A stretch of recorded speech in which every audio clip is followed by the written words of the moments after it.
Hello ಸ್ನೇಹಿತರೆ, ಶರಮನಿ YouTube ಚಾನಲ್ಗೆ ಮತ್ತೊಮ್ಮೆ ಎಲ್ಲರಿಗೂ ಆತ್ಮೀಯವಾದಂಥ ಸ್ವಾಗತ.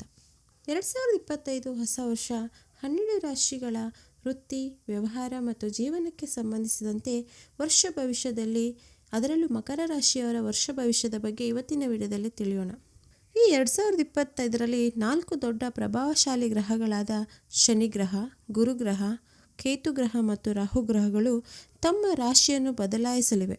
ಈ ಗ್ರಹಗಳು ತಮ್ಮ ರಾಶಿಯನ್ನು ಬದಲಾಯಿಸಿ ಇನ್ನೊಂದು ರಾಶಿಗೆ ಪ್ರವೇಶಿಸುವುದರಿಂದ 12 ರಾಶಿಯವರ ಜೀವನದಲ್ಲಿ ಏರಿಳಿತಗಳು ಕೂಡ ಇವೆ. ಅತ್ಯಂತ ಸಂತೋಷದಾಯಕವಾದ ವಿಷಯ ಅಂತಂದರೆ, ಮಕರ ರಾಶಿಯವರಿಗೆ 2025 ಮಾರ್ಚ್ 29ಕ್ಕೆ ನಿಮ್ಮ ಕೊನೆ ಹಂತದ ಸಾಡೆ ಮುಗಿತಾ ಇದೆ. ಆದ್ದರಿಂದ ನಿಮ್ಮ ಕೊನೆ ಸಾಡೆ ಮುಗಿಯೋದ್ರಿಂದ ನಿಮಗೆ ಒಳ್ಳೆಯ ಶುಭ ಫಲಗಳನ್ನು ಈ ವರ್ಷ ನೀವು ಕಾಣ್ಬೋದು. ಈ ಮಕರ ರಾಶಿಯವರ 2025 ವರ್ಷ ಭವಿಷ್ಯ ನೋಡುವುದಾದರೆ ಅತ್ಯಂತ ಉತ್ತಮ ಮತ್ತು ಉತ್ತಮ ಫಲಗಳನ್ನು ಕಾಣುವ ವರ್ಷ. ಯಾಕಂದರೆ ವರ್ಷದ ಮೊದಲು 5 ತಿಂಗಳುಗಳ ಕಾಲ ಗುರುಗ್ರಹವು 5ನೇ ಮನೆಯಲ್ಲಿ ಅಂದರೆ ಪಂಚಮ ಭಾವದಲ್ಲಿ ಸ್ಥಿರವಾಗಿ ಇರೋದ್ರಿಂದ ನಿಮಗೆ ಅತಿ ಶುಭಕರವಾದ ತಿಂಗಳುಗಳು ಅಂದರೆ ಶುಭ ಸಮಯ ಅಂತಲೇ ಹೇಳ್ಬೋದು. ಈ ಒಂದು 5 ತಿಂಗಳ ಶುಭ ಸಮಯದಲ್ಲಿ ನಿಮ್ಮ ಮನೆಯಲ್ಲಿ ಶುಭಕರವಾದ ಅಥವಾ ಮಂಗಳಕರವಾದ ಕಾರ್ಯಗಳು ನೆರವೇರಲಿವೆ.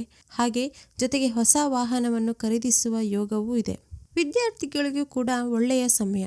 ಜೊತೆಗೆ ಯಾರೆಲ್ಲ ಸರ್ಕಾರಿ ನೌಕರಿಯಲ್ಲಿ ಕೆಲಸ ಮಾಡ್ತಿದ್ದೀರೋ ಅವರ ಪರಿಶ್ರಮಕ್ಕೆ ತಕ್ಕಂತೆ ಗೌರವ ಸನ್ಮಾನಗಳು ದೊರಕುವ ಯೋಗವೂ ಇದೆ. ರಾಹುಗ್ರಹವು ತೃತೀಯ ಭಾವದಲ್ಲಿ ಸ್ಥಿರವಾಗಿ ಇರೋದ್ರಿಂದ ನಿಮ್ಮ ಕೆಲಸ ಕಾರ್ಯಗಳಲ್ಲಿ ಲಾಭ ಮತ್ತು ಯಶಸ್ಸು ಪ್ರಾಪ್ತಿಯಾಗುತ್ತೆ. ತಿಂಗಳ 14ನೇ ತಾರೀಕಿನ ನಂತರ ಗುರುಗ್ರಹವು ಷಷ್ಠಮಿ ಭಾವಕ್ಕೆ ಅಂದರೆ ರಾಹುಗ್ರಹವು ದ್ವಿತೀಯ ಭಾವಕ್ಕೆ, ಕೇತುಗ್ರಹವು ಅಷ್ಟಮ ಭಾವದಲ್ಲಿ ಇರೋದ್ರಿಂದ ಮುಂದಿನ 7 ತಿಂಗಳುಗಳ ಕಾಲ ಉತ್ತಮ ಫಲಗಳೇ ಇವೆ. ಅಂದರೆ 2025ರಲ್ಲಿ ಮಕರ ರಾಶಿಯವರಿಗೆ ಜನವರಿಯಿಂದ ಮೇ 14ನೇ ತಾರೀಕಿನವರೆಗೆ ಅತ್ಯುತ್ತಮವಾದ ಶುಭ ಫಲಗಳನ್ನು ಕಾಣುವ ಯೋಗ. ಮಕರ ರಾಶಿಯವರಿಗೆ ಉಳಿದಂತಹ 7 ತಿಂಗಳುಗಳ ಕಾಲ ಶನಿಗ್ರಹವು ನಿಮಗೆ ಒಳ್ಳೆಯ ಶುಭ ಫಲಗಳನ್ನು ಕರುಣಿಸ್ತಾನೆ. ಯಾಕಂದರೆ 2025 ಮಾರ್ಚ್ 29ನೇ ತಾರೀಕು ನಿಮ್ಮ ಕೊನೆ ಹಂತದ ಸಾಡೆ ಮುಗಿಯೋದ್ರಿಂದ ಶನಿಗ್ರಹವು ಒಳ್ಳೆಯ ಶುಭ ಫಲಗಳನ್ನು ಕರುಣಿಸ್ತಾನೆ. ಈ 7.5 ವರ್ಷಗಳ ಕಾಲ ನೀವು ಪಟ್ಟಂಥ ಕಷ್ಟಗಳಿಗೆ ಒಂದು ಕೊನೆ. ಅಂದರೆ ನೀವು ಹಿಂದೆ ಕಳೆದುಕೊಂಡದ್ದನ್ನೆಲ್ಲ ಮತ್ತೆ 2ರಷ್ಟು ಪಡೆದುಕೊಳ್ಳುವ ಒಂದು ವರ್ಷ.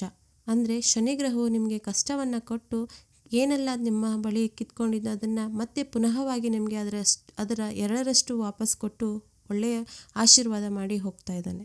ಆದರೆ ಮೇ 14ನೇ ತಾರೀಕು 2025ರ ನಂತರ ಗುರುಗ್ರಹವು ಷಷ್ಠಮ ಭಾವದಲ್ಲಿ ಸ್ಥಿರವಾಗಿ ಇರೋದರಿಂದ ಮಕರ ರಾಶಿಯವರು ಆರೋಗ್ಯ ವಿಚಾರದಲ್ಲಿ ಅತಿ ಎಚ್ಚರವಾಗಿ ಇರಬೇಕು.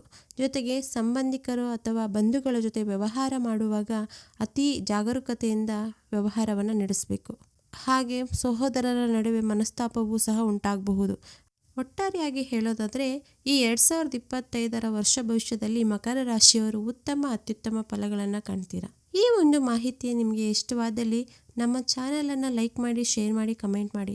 ಹಾಗೆ ಯಾರಾದರೂ ಹೊಸದಾಗಿ ನಮ್ಮ ಚಾನಲನ್ನು ನೋಡ್ತಾ ಇದ್ದರೆ ಸಬ್ಸ್ಕ್ರೈಬ್ ಮಾಡಿಕೊಂಡು ಪಕ್ಕದಲ್ಲಿರುವಂಥ ಬೆಲ್ ಐಕನನ್ನು ಕ್ಲಿಕ್ ಮಾಡಿ ಆಲ್ ಅನ್ನೋ ನೋಟಿಫಿಕೇಷನನ್ನು ಸೆಲೆಕ್ಟ್ ಮಾಡ್ಕೊಳ್ಳಿ.